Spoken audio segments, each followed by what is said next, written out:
facilities loan for the foreign trade. So foreign trade means import and export of one country to another country. ಒಂದು ದೇಶ ಇನ್ನೊಂದು ದೇಶಕ್ಕೆ import export ಮಾಡ್ಕೊಳ್ತಾ ಹೋಗ್ತಾರಲ್ಲ, ಅವಾಗ ಆ ಸಮಯದಲ್ಲಿ ಬರುವಂಥ ಅಮೌಂಟು ಸಹ ಇವರು ಬೇರ್ ಮಾಡಿಕೊಂಡು ಲೋನ್ ಫೆಸಿಲಿಟೀಸ್ ಕಡಿಮೆ ಇಂಟ್ರೆಸ್ಟ್ ರೇಟಲ್ಲಿ ಕೊಡ್ತಾ ಹೋಗ್ತಾರೆ. ಯಾರಿಗೆ? ಬಿಸ್ನೆಸ್ ಮ್ಯಾನ್ಗಳಿಗೆ. So it is also they one of the types of banks.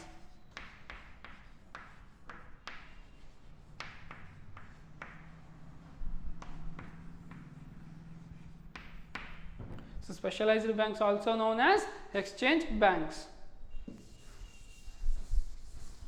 The last types of banks is central banks.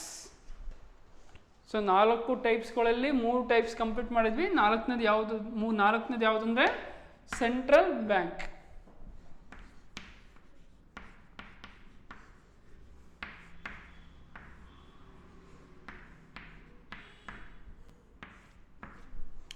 So central banks means ಕೇಂದ್ರ ಬ್ಯಾಂಕ್, ಕೇಂದ್ರದ ಆಡಳಿತದಲ್ಲಿರುವ ಬ್ಯಾಂಕ್ಗಳು.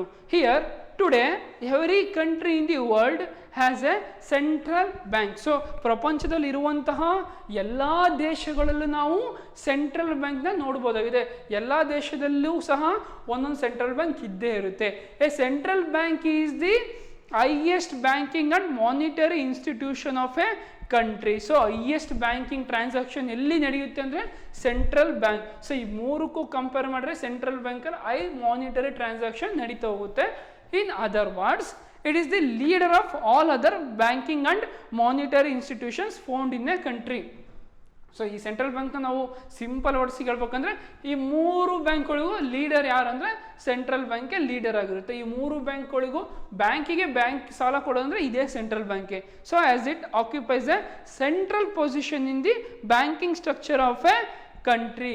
The central bank of any country supervises, controls and regulates the activities of all other commercial banks of that country. So ಈ central bank ಏನು ಮಾಡುತ್ತೆ, ಈ ಬ್ಯಾಂಕ್ಗಳನ್ನ control and management ಮಾಡ್ಕೊಳ್ತಾ ಹೋಗ್ತಾರೆ. ಈ ಬ್ಯಾಂಕ್ಗಳಿಗೆ ಲೋನ್ನ ಪ್ರೊವೈಡ್ ಮಾಡುತ್ತೆ. ಸೊ ಈ ಬ್ಯಾಂಕ್ನವರು ಏನು ಮಾಡ್ತಾರೆ, ಪಬ್ಲಿಕ್ಕಿಗೆ ಲೋನ್ನ ಪ್ರೊವೈಡ್ ಮಾಡ್ಕೊಳ್ತಾ ಹೋಗ್ತಾರೆ. ಸೊ ಈ ಬ್ಯಾಂಕಿಗೆ ಈ 3 ಬ್ಯಾಂಕ್ಗಳಿಗೆ ಲೋನ್ ಯಾರು ಕೊಡ್ತಾ ಹೋಗ್ತಾರೆ, ಈ ಸೆಂಟ್ರಲ್ ಬ್ಯಾಂಕ್ ಅವ್ರು ಏನು ಮಾಡ್ತಾರೆ, ಲೋನ್ನ ಕೊಡ್ತಾ ಹೋಗ್ತಾರೆ. So it control and manages the all other banks in the country. The fully control and management of these 3 banks will depends upon the central bank.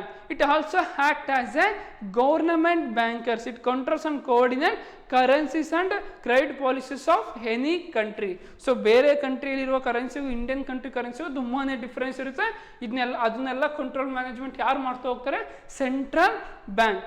It serves as a bankers bank, that is banker to the all other bank in the country. So in simple words ಹೇಳ್ಬೇಕೆ, ಬ್ಯಾಂಕಿಗೆ bank ಅಂದರೆ ಯಾವುದು, central bank. So bankers bank. So that is bankers to all other bank. ಈ 3 ಬ್ಯಾಂಕ್ಗಳಿಗೂ control and management ಆಗಿರ್ಬೋದು, loan facility ಮಾಡೋದಾಗಿರ್ಬೋದು, ಯಾರು ಮಾಡ್ತಾರೆ, ಸೆಂಟ್ರಲ್ ಬ್ಯಾಂಕ್ ಅವರು ಲೋನ್ ಫೆಸಿಲಿಟೀಸ್ ಮಾಡ್ತಾರೆ. The reserve bank of India is the central bank of our country. The Reserve Bank of India.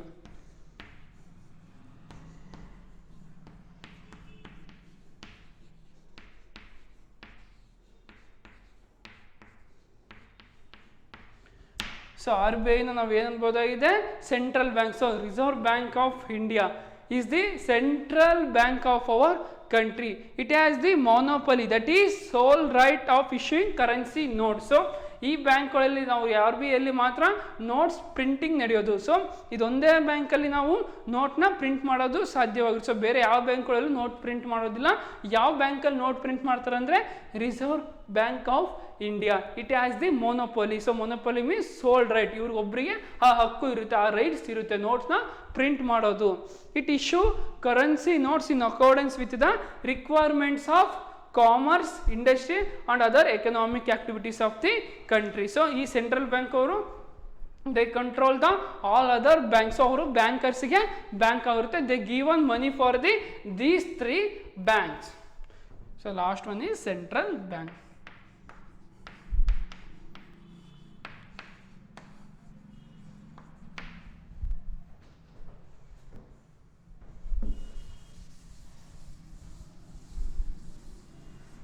So in today's class we discuss the types of banks. So types of banks ಅಲ್ಲಿ ಮೊದಲನೇದು ಯಾವ್ದು ಬರುತ್ತೆ? Commercial bank. So ಈ commercial ಬ್ಯಾಂಕ್ನ ನಾವು ಏನಂತ ಕರಿತೀವಿ ಕನ್ನಡದಲ್ಲಿ? ವಾಣಿಜ್ಯ ಬ್ಯಾಂಕ್ಗಳು. And also it is called it as deposit banks. So ಈ ಡೆಪಾಸಿಟ್ ಬ್ಯಾಂಕ್ಸ್, ಕಮರ್ಷಿಯಲ್ ಬ್ಯಾಂಕ್ ಅವ್ರು ಏನು ಮಾಡ್ತಾರೆ? They accept the deposit from the public and also they given the loan for the public. So ಪಬ್ಲಿಕ್ಕಿಂದ ಡೆಪಾಸಿಟ್ನ accept ಮಾಡ್ಕೊಳ್ತಾರೆ and also they provide the loan for the public. So there are 2 types of commercial banks. So commercial banks ಅಲ್ಲಿ 2 ವಿಧಗಳು ಬರ್ತಾ ಹೋಗುತ್ತೆ. ಅವು ಯಾವುವು ಅಂದರೆ, ಒಂದನೇದು public sector bank, ಎರಡನೇದು private sector bank. So public sector ಬ್ಯಾಂಕಲ್ಲಿ ಮುಖ್ಯವಾಗಿ ಗೋರ್ಮೆಂಟು ಕಂಟ್ರೋಲ್ ಮ್ಯಾನೇಜ್ಮೆಂಟ್ ಮಾಡ್ಕೊಳ್ತಾ ಹೋಗುತ್ತೆ. Fully control management of public sector bank ಯಾರ್ದಿರುತ್ತೆ? ಗೌರ್ಮೆಂಟಿಂದ ಆಗಿರುತ್ತೆ. ಪ್ರೈವೇಟ್ ಸೆಕ್ಟರಲ್ಲಿ ಗೌರ್ಮೆಂಟ್ ಪ್ರಮುಖ ಪಾತ್ರ ವಹಿಸೋದಿಲ್ಲ. ಸೊ ಅಲ್ಲಿ ಯಾವುದೇ ಗೌರ್ಮೆಂಟ್ ರೂಲ್ಸ್ ಆ್ಯಂಡ್ ರೆಗ್ಯುಲೇಷನ್ಸ್ ಇರೋದಿಲ್ಲ. And also second one is cooperative bank. So ಈ ಕೋಆಪರೇಟಿವ್ ಬ್ಯಾಂಕ್ ಮೇಜರ್ಲಿ ನಾವು ಎಲ್ಲಿ ನೋಡ್ಬೋದು ಅಂದರೆ ವಿಲೇಜ್ ಸೈಡ್ಗಳಲ್ಲಿ ನೋಡ್ಬೋದು, ಹಳ್ಳಿಗಳಲ್ಲಿ ನೋಡ್ಬೋದು. ಇವ್ರು ಏನು ಮಾಡ್ತಾರೆ? ರೈತರಿಗಾಗಿರ್ಬೋದು, ಅಗ್ರಿಕಲ್ಚರ್ ಇನ್ಸ್ಟ್ರೂಮೆಂಟ್ಸ್ನ ಪರ್ಚೇಸ್ ಮಾಡ್ಬೇಕಂದ್ರೆ ಅಂಥವ್ರಿಗೆ ಇವರು ಏನು ಮಾಡ್ತಾ ಹೋಗ್ತಾರೆ? ಲೋನ್ನ ಫೆಸಿಲಿಟಿ ಮಾಡ್ಕೊಳ್ತಾ ಹೋಗ್ತಾರೆ, ಸಹಕಾರಿ ಬ್ಯಾಂಕ್ಗಳು. ಸೊ ಇವ್ರು ಏನು ಮಾಡ್ತಾರೆ? ಫಾರ್ಮರ್ಸ್ಗೆ ಕಡಿಮೆ ಇಂಟ್ರೆಸ್ಟ್ ರೇಟಲ್ಲಿ ಲೋನ್ ಫೆಸಿಲಿಟಿ ಮಾಡ್ತಾ ಹೋಗ್ತಾರೆ. ಆ್ಯಂಡ್ ಆಲ್ಸೋ ಅಂದರ್ ಒನ್ ಈ ಸ್ಪೆಷಲೈಸ್ಡ್ ಬ್ಯಾಂಕ್. ಸೊ ಈ ಸ್ಪೆಷಲೈಸ್ಡ್ ಬ್ಯಾಂಕ್ಸ್ ಅವ್ರು ಏನು ಮಾಡ್ತಾರೆ? ವಿಶಿಷ್ಟ ಬ್ಯಾಂಕ್ಗಳು ಅಂದರೆ important export trade of country. So ಒಂದು ಕಂಟ್ರಿ ಇನ್ನೊಂದು ಕಂಟ್ರಿಯಲ್ಲಿ ಇರುವಂಥ ಬ್ರಾಂಚಸ್ಗೆ ಇವ್ರು ಏನು ಮಾಡ್ತಾರೆ? ಲೋನ್ ಫೆಸಿಲಿಟೀಸ್ನ ಮಾಡ್ಕೊಳ್ತಾ ಹೋಗ್ತಾರೆ. ಆ ಫಾರಿನ್ ಕರೆನ್ಸಿಗೂ ಇಂಡಿಯನ್ ಫಾರಿನ್ ಕರೆನ್ಸಿಗೂ ತುಂಬಾ ಡಿಫ್ರೆನ್ಸ್ ಇರುತ್ತಲ್ಲ, ಆ ಒಂದು ಕಂಟ್ರಿ ಇನ್ನೊಂದು ಕಂಟ್ರಿಲಿರೋ ಫಾರಿನ್ ಕರೆನ್ಸಿ ಅಕ್ಸೆಪ್ಟ್ ಮಾಡ್ಕೊಂಡು ಇವರು ಇಂಪಾರ್ಟೆಂಟ್ ಎಕ್ಸ್ಪೋರ್ಟ್ಗೆ ಹೆಲ್ಪ್ ಮಾಡ್ಕೊಳ್ತಾ ಹೋಗ್ತಾರೆ. ಸೊ அடுத்த last one is central bank. So bankers bank ಅಂತಲೇ ಹೇಳ್ತೀವಿ. ಈ 3 ಬ್ಯಾಂಕ್ಗಳಿಗೂ ಲೀಡರ್ ಯಾರು ಅಂದರೆ ಸೆಂಟ್ರಲ್ ಬ್ಯಾಂಕ್ ಆಗಿರುತ್ತೆ. ಈ 3 ಬ್ಯಾಂಕ್ಗಳಿಗೂ ಒಂದು ಕಂಟ್ರೋಲ್ ಮ್ಯಾನೇಜ್ಮೆಂಟ್ ಆಗಿರ್ಬೋದು, ಒಂದು ಸೋಲೋ ರೈಟ್ ಇರುತ್ತೆ, ಇವ್ರಿಗೊಂದು ರೈಟ್ ಇರುತ್ತೆ, ನೋಟ್ ಪ್ರಿಂಟ್ ಮಾಡೋಂಥ ರೈಟ್ ಇರೋದು ಸೆಂಟ್ರಲ್ ಬ್ಯಾಂಕಿಗೆ ಇರುತ್ತೆ. So reserve bank of India is the central bank of our country. So ನಮ್ಮ ಕಂಟ್ರಿಯಲ್ಲಿ ರಿಸರ್ವ್ ಬ್ಯಾಂಕ್ ಆಫ್ ಇಂಡಿಯಾ ನಾವು ಏನಂತ ಕರಿತೀವಿ? Central bank. So bankers bank, ಈ 3 ಬ್ಯಾಂಕ್ಗಳು ಕಂಟ್ರೋಲ್ ಮ್ಯಾನೇಜ್ಮೆಂಟ್ ಯಾರು ಮಾಡ್ತಾ ಹೋಗ್ತಾರೆ? ಸೆಂಟ್ರಲ್ ಬ್ಯಾಂಕ್ ಅವರು ಮಾಡ್ತಾ ಹೋಗ್ತಾರೆ control management of all banks. So all over the ಯಾವ ಪ್ರಪಂಚದಂತ ಎಲ್ಲ ಕಂಟ್ರಿಗಳಲ್ಲೂ ಒಂದೊಂದು ಸೆಂಟ್ರಲ್ ಬ್ಯಾಂಕ್ಸ್ ಇರ್ತಾ ಹೋಗುತ್ತೆ. ಸೊ ನಾವು 4th ಚಾಪ್ಟ್ರಲ್ಲಿ majorly we discuss the so ಈ ಬಿಸ್ನೆಸ್ ಸರ್ವಿಸ್ ಚಾಪ್ಟರ್ ನಂಬರ್ 4ಅಲ್ಲಿ ನಾವು ಮೇಜರ್ಲಿ ಯಾವೆಲ್ಲ ಕಾನ್ಸೆಪ್ಟ್ ಕವರ್ ಮಾಡಿದ್ವಿ ಅಂದರೆ meaning of service, meaning of services, and also we discussed nature,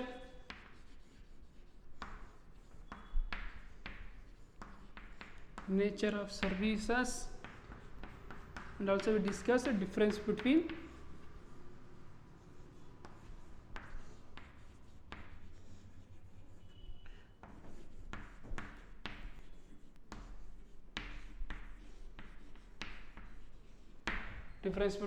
goods and so ನಾವು ಇಂದಿನ ತರಗತಿಯಲ್ಲಿ ನಾವು ಮೀನಿಂಗ್ ಆಫ್ ಸರ್ವಿಸ್ನ ಡಿಸ್ಕಸ್ ಮಾಡಿದ್ವಿ.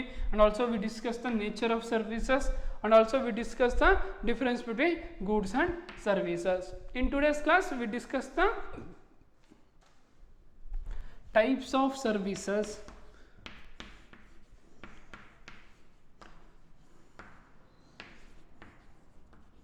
ಸೊ ಸರ್ವಿಸಸಲ್ಲಿ ವಿಧಗಳು ಬರ್ತಾ ಹೋಗ್ತವೆ. ಯಾವಂದರೆ business service, social service, personal services. and also we discuss the types of banks.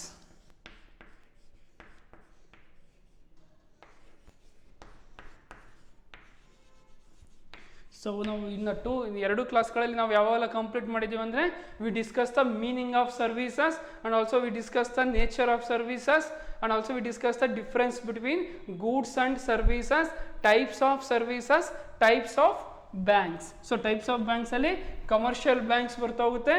So commercial ಬ್ಯಾಂಕ್ಸಲ್ಲಿ again 2 types, private sector banks and the public sector banks. And also ಯಾವ್ದು ಬರುತ್ತೆ? ಕೋಆಪರೇಟಿವ್ ಬ್ಯಾಂಕ್ಸ್ ಬರ್ತಾ ಹೋಗುತ್ತೆ and also specialized bank and last one is central bank. So these are the some of the important topics comes under chapter number. So meaning of ಸರ್ವಿಸಸ್ನ 2 marks ಕೇಳೋ chances ಇರುತ್ತೆ, 2 ಮಾರ್ಕ್ಸಿಗೆ explain ಮಾಡಿ ಅಂತ ಕೇಳೋ chances ಇರುತ್ತೆ. And also nature of services, so 4 ಮಾರ್ಕ್ಸಿಗೆ nature of services ಸಹ ಕೇಳೋ ಚಾನ್ಸಸ್ ಇರುತ್ತೆ. And also in exam difference between goods and services. So goods ಮತ್ತು ಸರ್ವಿಸಸ್ ನಡುವೆ ಇರುವಂಥ ಡಿಫ್ರೆನ್ಸಸ್ನ ಎಕ್ಸ್ಪ್ಲೈನ್ ಮಾಡಿ ಅಂತ ಕೇಳೋ ಚಾನ್ಸಸ್ ಇರುತ್ತೆ. And also they ask for 4 marks or 8 marks explain types of service. Explain ಮಾಡಿ ಅಂತ ಕೇಳ್ಬೋದು. ಅವಾಗ ನೀವು business service, social service, personal service ಈ 3 ಸರ್ವಿಸಸ್ನ ಎಕ್ಸ್ಪ್ಲೈನ್ ಮಾಡೋ ಚಾನ್ಸಸ್ ಎಕ್ಸ್ಪ್ಲೈನ್ ಮಾಡಬೇಕಾಗಿರುತ್ತೆ. ಆ್ಯಂಡ್ ಆಲ್ಸೋ 8 ಮಾರ್ಕ್ಸಿಗೆ explain types of banks. So types of ಬ್ಯಾಂಕ್ಸಲ್ಲಿ 4 ಥರ ಬರ್ತಾ ಹೋಗುತ್ತಲ್ಲ, 4 ಟೈಪ್ಸ್ ಆಫ್ ಬ್ಯಾಂಕ್ಸ್ನ ಎಕ್ಸ್ಪ್ಲೈನ್ ಮಾಡಬೇಕಾಗುತ್ತೆ. These are the some of the major important topics in the 4th chapter. In the next class, so another topic is functions of commercial banks. So commercial banks ಅನ್ನೋದು ಒಂದು types of banks ಅಲ್ಲಿ ಮೊದಲನೇ types ಯಾವುದು?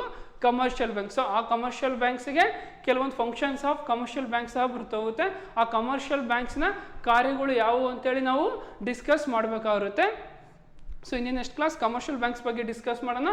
So majorly give concentration on the meaning of services and also nature of services, and also should give concentration on difference between goods and services and types of services and the types of banks. So banks ಗಳಲ್ಲಿ ಬರುವಂತ ವಿಧಗಳು: commercial bank, cooperative bank, specialised bank, central bank. These are the some of the major important topics comes under the business service chapter.